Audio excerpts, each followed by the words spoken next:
Hello everyone, welcome to my YouTube channel online study point.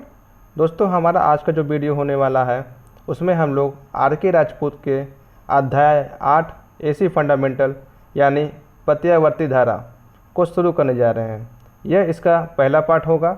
इसके पहले वाले video में हमने विद्युत चुंबकीय प्रेरण को फिनिश कर दिया था। अगर आपने वह वीडियो नहीं देखा है तो देख लीजिएगा।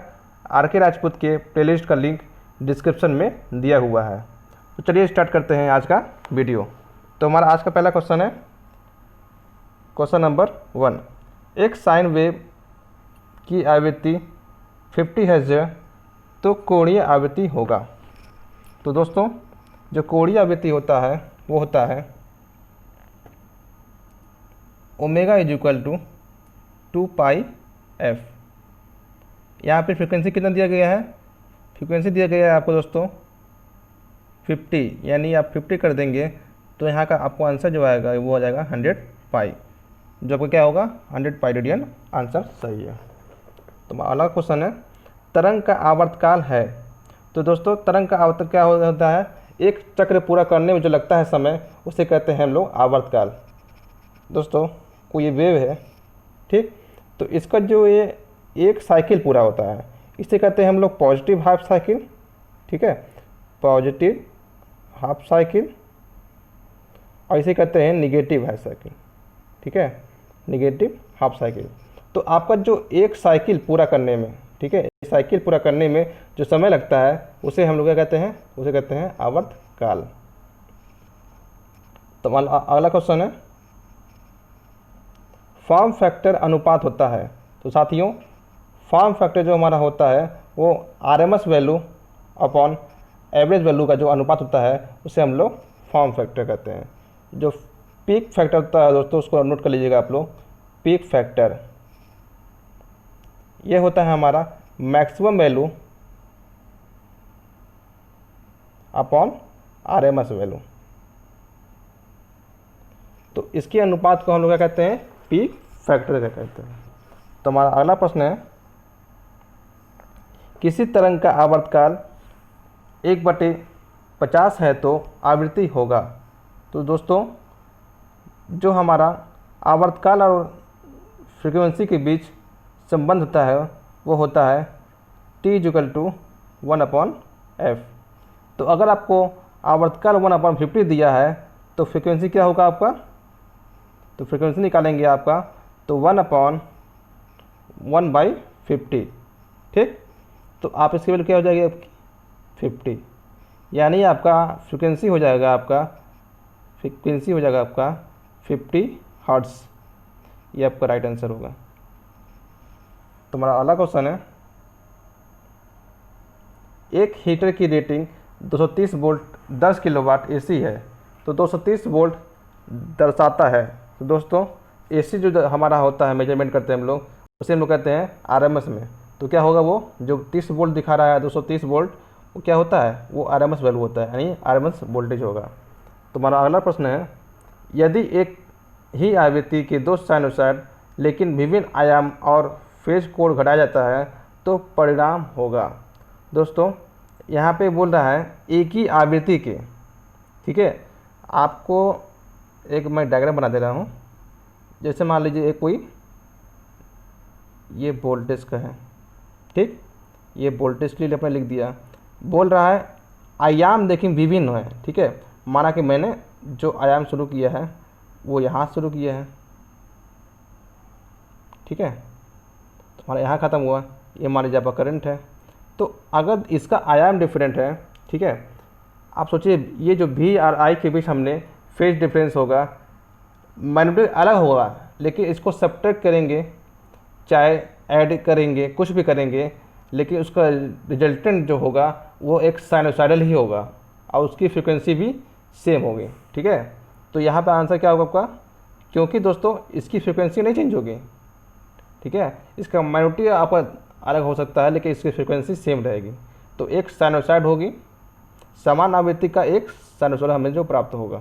ठीक है, और अगला क्वेश्चन है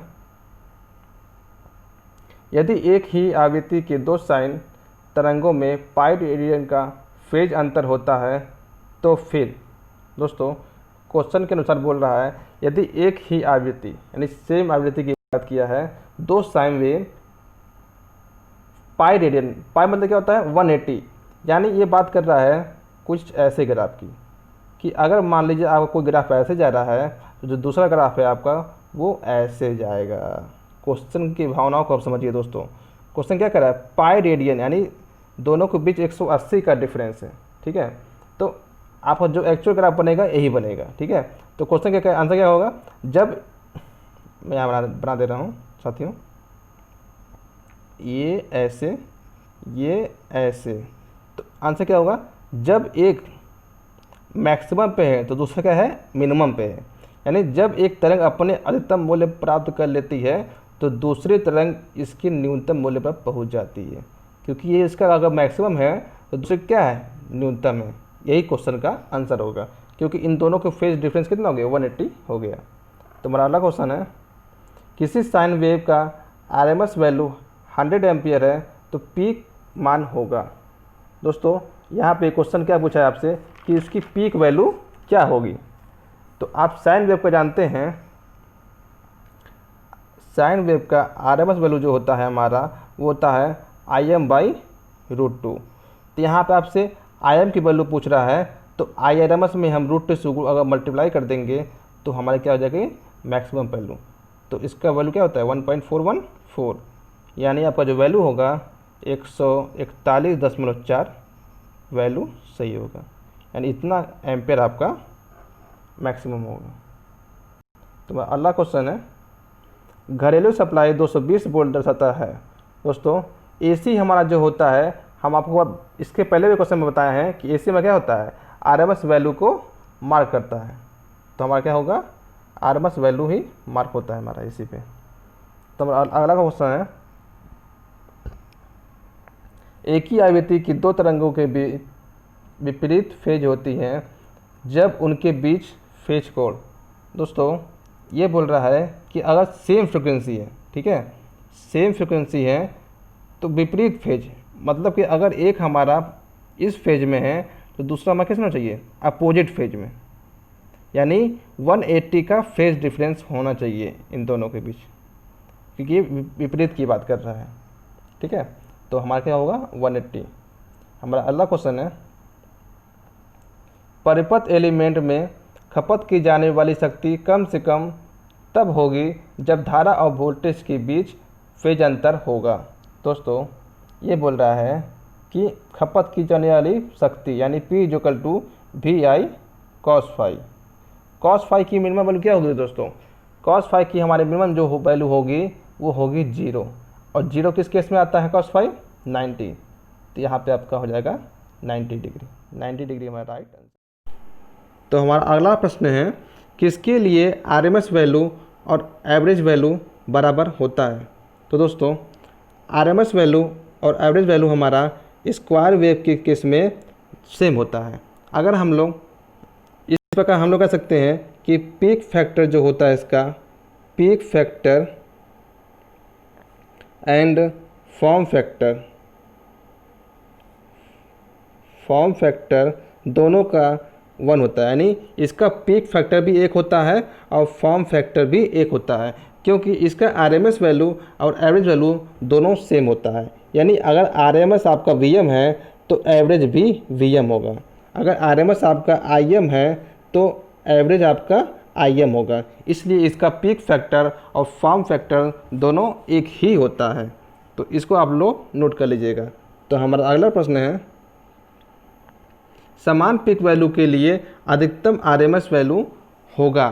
तो दोस्तों हम सबसे पहले क्वेश्चन क्या बोल रहा है कि समान पीक वैल्यू के लिए तो आरएमएस वैल्यू हमें निकालना है। सबसे पहले हम लोग जान लेंगे कि स्क्वायर वेव के केस में आरएमएस वैल्यू क्या होता है। तो अभी आपको मैं पिछले क्वेश्चन बताया हूँ कि स्क्वायर वेव के लिए आपका आरएमएस वैल्यू और एवरेज वैल्यू दोनों एक ही होता है।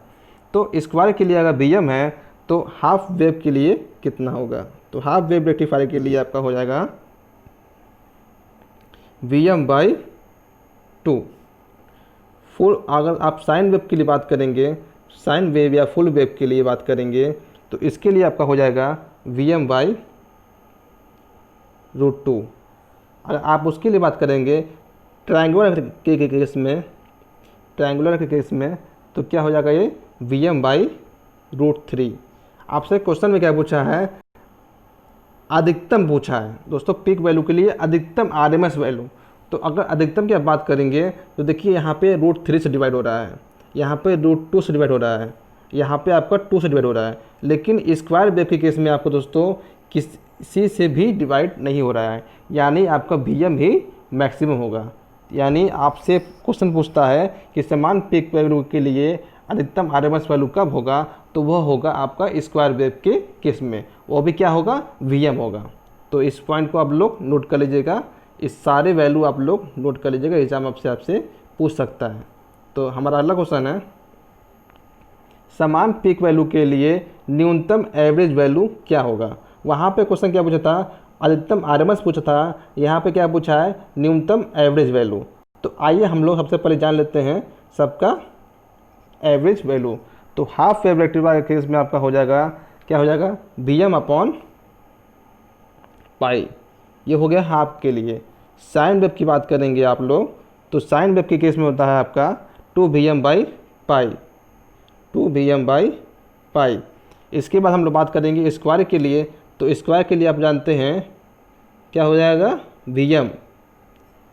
और इसके बाद आप बात करेंगे उसके केस में, किसी केस में, ट्रायंगुलर के केस में, तो इसके लिए आपका हो जाएगा Vm/2। और आपसे क्वेश्चन क्या पूछा है कि किसके केस में एवरेज वैल्यू न्यूनतम होगा। तो आप यहाँ देखेंगे तो Vm/2 यहाँ है, तो Vm है, ये तो हो नहीं सकता, सिंपल सी बात है, लेकिन आपका इसी दोनों में आपका हो सकता है। लेकिन यहाँ पर देखिए दोस्तों, यहाँ पर 2 से मल्टीप्लाई किया है, यानी ऑटोमेटिक ये इससे अधिक हो गया है, यानी हाफ वेव रेक्टिफायर के केस में जो हमारा एवरेज वैल्यू होगा वो न्यूनतम होगा। तो आपसे क्वेश्चन में यही पूछ रहा है, जिसे आप लोग नोट कर लीजिएगा। जो मैं सारे डाटा आपको, आप लोग वीडियो को पॉज करके आप सारे स्क्रीनशॉट ले सकते हैं, ठीक है। तो हमारा अगला क्वेश्चन है, एक साइन वेव के लिए पीक वैल्यू Im है तो RMS वैल्यू होगा। दोस्तों ये बोल रहा है कि साइन वेव के लिए, साइन वेव के लिए क्या होता है, IRMS = होता है Im/√2, या फिर आप कह सकते हैं 0.707 Im आपका यही वैल्यू होगा। आप इसे डिवाइड करेंगे 1/√2 से, तो आपका आएगा 0.707 Im। एग्ज़ाम में क्या करता है दोस्तों, कभी कभी अगर आपको ये वैल्यू याद है तो आप सीधे आपको Im की वैल्यू दे देगा, 10 दे देगा, 100 दे देगा, तो आप 10 से मल्टीप्लाई करेंगे तो हो जाएगा 7.07। अगर आपका Im की वैल्यू 100 दे दिया है, 100 से मल्टीप्लाई करेंगे तो आपका क्या हो जाएगा 70.7। तो आपको जो भी आपको एग्जामिनर अगर चाहे क्वेश्चन तो इससे बना सकता है। तो हमारा अगला क्वेश्चन है, साइन वेव का फॉर्म फैक्टर होता है। तो दोस्तों फॉर्म फैक्टर का फार्मूला पहले क्या होता है, आइए नोट कर लेते हैं। फॉर्म फैक्टर = होता है RMS अपॉन एवरेज, ठीक। तो RMS क्या होता है साइन वेव के लिए, क्या होता है, बताया ना आपको, Im/√2, ये होता है हमारा साइन वेव के लिए। और एवरेज क्या होता है, 2Im/पाई। अगर इसको आप सॉल्व करेंगे, या फिर लोग किए भी हैं, तो क्या आएगा 0.707, और इसे आप सॉल्व करेंगे 2Im/पाई को, तो इसकी वैल्यू आपकी आएगी 0.636।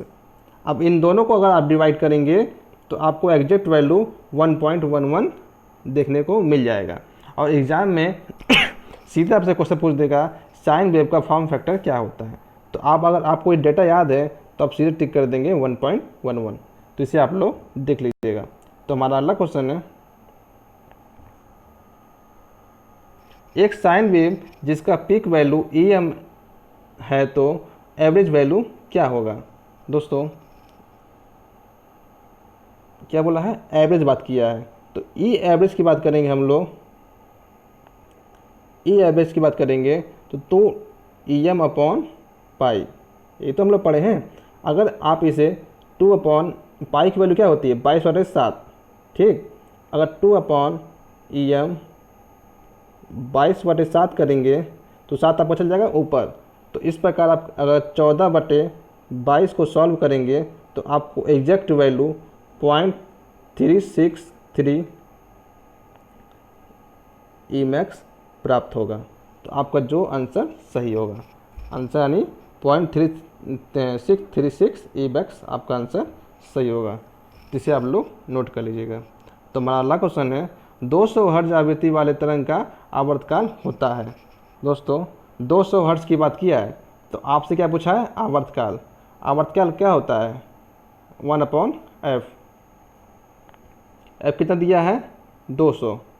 1/2 करेंगे तो क्या आ जाएगा, 0.005 हर्ट्ज। ये आपका आंसर हो जाएगा। तो हमारा अगला क्वेश्चन है एक परिपथ एलिमेंट के माध्यम से वोल्टेज और धारा तरंग के बीच फेज अंतर 30 डिग्री है तो आवश्यक शर्त होगा। दोस्तों क्वेश्चन में क्या कह रहा है कि एक मान लीजिए ये कोई वोल्टेज या करंट कुछ भी मान लीजिए, अब हमने वोल्टेज इसको मान लिया, ठीक। लेकिन बोल रहा है कि 20-30 है। मान लीजिए आपका धारा के बीच जो फेज डिफरेंस है वो कुछ ऐसे होगा, ठीक। लेकिन दोस्तों क्या होगा कि एक साइकिल में पूरा करने वाले को क्या कहते हैं हम लोग, समय है। अगर सेम है, एक साइकिल को पूरा करने में जो समय है सेम है, मतलब कि टाइम पीरियड सेम है, इट्स मीन्स कि फ्रिक्वेंसी आपका सेम है। क्योंकि टी इक्वल क्या होता है, 1/f। अगर देखिए दोनों के बीच में आप देख रहे हैं कि साइकिल सेम ही आ रहा है। अगर ये यहाँ से पास कर रहा है इतने दूर में तो ये पास कर रहा है इतने दूर में, यानी दोनों का आवर्तकाल सेम है। इट्स मीन्स इसका फ्रिक्वेंसी भी सेम होगा, ठीक है। क्वेश्चन की आप लोग भावनाओं को समझिए। तो यहाँ पे क्या होगा, दोनों तरंग का आवृत्ति समान होगा, ठीक है। आपका भले ही उसकी वैल्यू अलग हो, ठीक है, मैक्सिमम या मिनिमम आयाम उसका अलग हो, लेकिन दोनों की फ्रिक्वेंसी आपका सेम होगी। तो हमारा अगला क्वेश्चन है दो जयावक्री धारा दिया गया है, ठीक है। I1 बराबर 100 sin omega T plus π/3, I2 बराबर दिया है 150 sin ओमेगा टी माइनस π/4। तो दोस्तों आइए आपको इस क्वेश्चन को समझाते हैं। हमने मान लीजिए कि एक 0 डिग्री पे हमने एक रेफरेंस ले लिया, ठीक। एक आपका I1 जो है π/3 मतलब क्या होता है, अगर पाई का वैल्यू 180 रखेंगे तो क्या हो जाएगा आपका 60 डिग्री, यानी आपका पॉजिटिव में है। तो मान लीजिए ये कोई आपका I1 है, ये मान लीजिए 60 डिग्री हो गया, ठीक। ये मान लीजिए आपका I2 है, ठीक, क्योंकि ये माइनस में है इसे मैंने इसको नीचे बनाया है। π/4 का पता क्या होता है, अगर पाई की वैल्यू 180 रखेंगे तो 4 से डिवाइड करेंगे क्या है 45 आएगा। यानी आप इन दोनों के एंगल को जोड़ेंगे, ठीक है, क्योंकि बोल रहा है उनके बीच का फेज अंतर, क्योंकि अंतर करना है तो अंतर कहाँ होगा, दोनों जोड़ेगा हमारा, ठीक है। तो 60 और 45 जोड़ेंगे आपका तो क्या आएगा 105, यानी 105 आपका आंसर आएगा। तो हमारा अगला क्वेश्चन है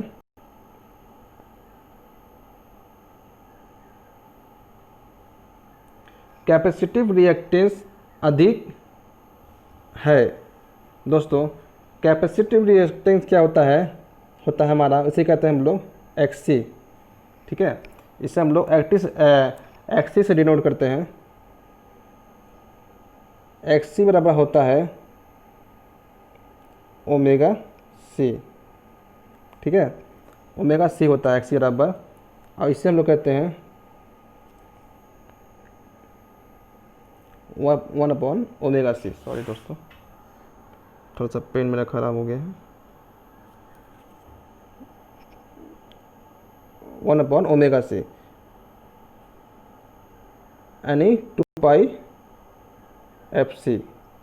तो दोस्तों क्या पूछ रहा है, कैपेसिटिव रिएक्टेंस अधिक है। जब हमें इसकी वैल्यू अधिक चाहिए तो हमारा फ्रिक्वेंसी कम होना चाहिए, कैपेसिटेंस कम होना चाहिए। तो क्या बोला है, capacitance is less and frequency of the supply is less. अगर इन दोनों की वैल्यू हमारी कम है तो हमारा कैपेसिटिव रिएक्टेंस जो होगा इसकी वैल्यू अधिक होगा। तो इसे आप नोट कर लीजिएगा। एक्स सी और क्या होता है 1/ओमेगा सी, या ओमेगा सी क्या होता है 2πfc। तो इसे आप लोग नोट कर लीजिएगा। हमारा अगला क्वेश्चन है, कैपेसिटिव परिपथ का समय नियतांक बढ़ता है जब। दोस्तों कैपेसिटिव का जो हमारा समय नियतांक होता है वो होता है लैम्डा इजिकल टू होता है सी इंटू आर। ठीक है, तो अगर हमें इसके नियतांक को बढ़ाना है तो कैपेसिटर को बढ़ाना होगा और रेजिस्टेंस को भी बढ़ाना होगा।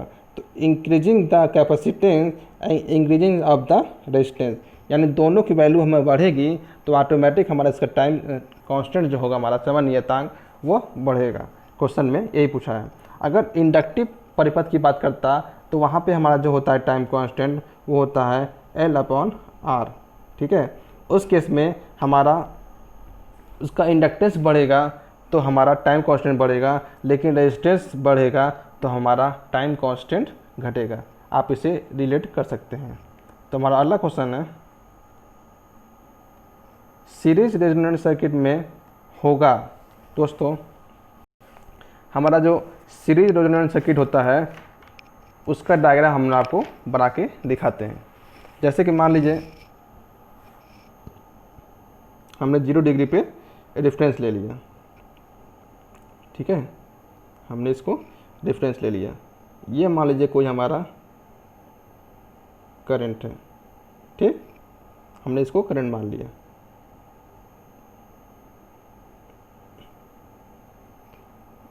ये मैंने मान लिया VL, ये हो गया VC। ठीक, ये हमारा हो गया VR। अगर उसकी बात करेंगे, रेजोनेंस की बात करेंगे तो हमारा क्या होगा VC और VL कैंसिल आउट होंगे, यानी VL बराबर हो जाएगा आपका VC। ठीक है, ये बराबर VC हो जाएगा हमारा। तो अगर ये दोनों बराबर है, ये दोनों कैंसिल आउट हो गए तो हमारा क्या हो गया VL बराबर हो गया V। तो इस प्रकार, और XL बराबर XC हमारा होता ही है कंडीशन, J बराबर R होता ही है, तो VL बराबर VC में हो गया और V बराबर VR।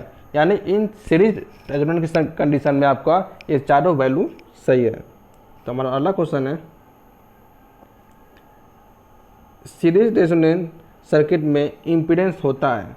तो दोस्तों सीरीज रेजोनेंट के केस में इम्पीडेंस होता है हमारा वो होता है मिनिमम होता है। ठीक है, इसके केस में हमारा इम्पीडेंस क्या होता है मिनिमम होता है, और इसकी वैल्यू क्या होती है Z बराबर होती है आपका